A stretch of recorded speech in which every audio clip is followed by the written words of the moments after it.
अभी मीटिंग में बैठा हूँ भाई।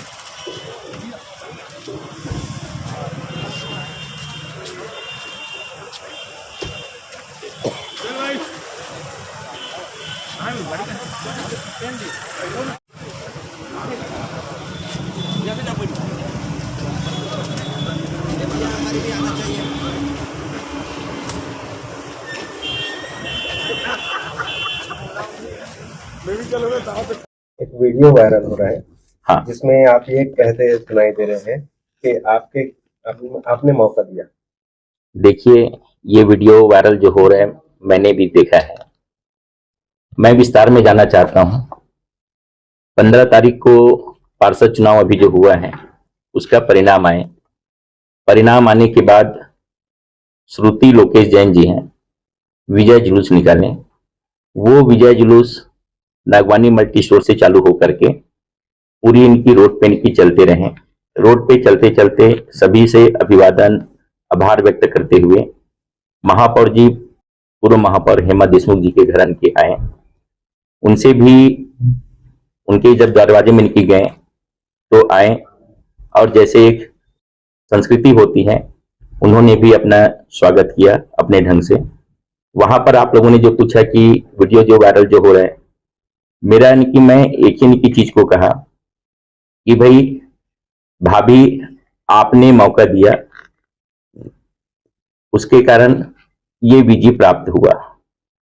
मौका देने का मतलब ये हुआ कि विगत 10 वर्षों से हेमा भाभी पार्षद थी, वर्तमान में महापौर भी थी। उसके पहले विगत 10 वर्षों से सुदेश देशमुख जी थे, वो भी इनकी महापौर के पद से थे। उनकी छवि इतनी अच्छी है कि कोई भी जो चुनाव लड़े उनके अगेंस्ट में वो जीत नहीं पाए। तो मेरा कहने का मतलब ये था, यदि हेमा सुदेश देशमुख के परिवार से या उनके घर से कोई भी चुनाव अगर लड़ते तो ये जीत दूसरे को हासिल नहीं होता, क्योंकि उनकी छवि उतनी अच्छी बनी हुई है, उनकी व्यवहार है, उनकी कुशलता है, एक दूसरे के साथ लेकर इनकी चलने वालों में से हैं। उसी के कारण ये भाव को मेरे को बोलना पड़ा। और मेरे बोलने का मतलब सिर्फ यही था कि वो चुनाव अगर चुनाव जीतते, ये वो चुनाव लड़ते, दूसरे को मौका नहीं मिलता, क्योंकि व्यवहार कुशल है और उतने दिनों तक राजनीतिक छवि बना के रखे हुए हैं जो छोटे से लेकर के बड़ों तक को अपने साथ में लेकर के चलते हैं।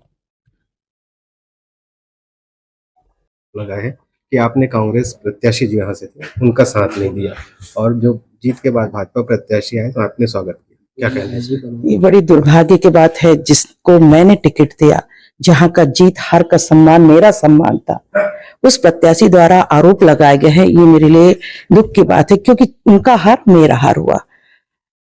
क्योंकि हमारी जो प्रतिद्वंदता होती है, रण की लड़ाई चुनाव तक होती है, जीत के बाद हम सब आपस में आपसी सौहार्द रहते हैं। भाजपा प्रत्याशी मेरे घर आए, उन्होंने मेरे चरण स्पर्श लिए पति पत्नी ने, और उन्होंने आशीर्वाद मांगा। चूंकि उस समय हाथ में मेरे पास कुछ नहीं था, मैंने कहा हम आपका कुमकुम टीका से कर लेते हैं, स्वागत करिए कुमकुम टीका। तभी हमारे उस जनता के बीच में डॉक्टर राघव जी उपस्थित थे।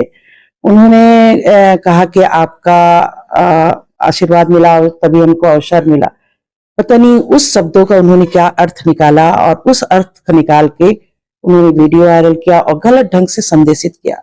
क्योंकि सरोज यादव मेरी बहन जैसी है और एक विधवा स्त्री है, क्योंकि उसकी हार मेरी हार है, तो ये बड़ी विडंबना है कि वो अपनी पार्टी फोरम में बात न रखकर प्रेस कॉन्फ्रेंस में अपनी बात रखे, जिससे मेरे सम्मान को भी चोट पहुंची है। अब ये तो डॉक्टर राघव ही बता सकते हैं कि उन्होंने उस शब्द का क्या अर्थ से बोला है और इन्होंने क्या अर्थ निकाला है। पर मेरा एक ऐसा मानना है, चूंकि हम सब परिवार की तरह रहते हैं, वो हमेशा मुझे पूछते थे कि आप चुनाव लड़ रही हैं कि नहीं, आप लड़ेंगी तो फिर बताइएगा। तो हमेशा माने कि मैं अपने बहन सरोज यादव को खड़े कर रही हूँ, मैंने कहा था। फिर हार जीत राजनीतिक जीवन में लगे रहते हैं और ये संघर्ष चलता रहता है, दौर आते रहते हैं, और मैंने उनके लिए बहुत प्रयास किया, लगातार उनके लिए वोट अपील भी की। तो हम निश्चिंत थे कि जीतेंगे वो अवार्ड, लेकिन कहीं न कहीं कुछ बातें हुई जिससे हमको नुकसान हुआ, तो उसकी पीड़ा है, दुख है।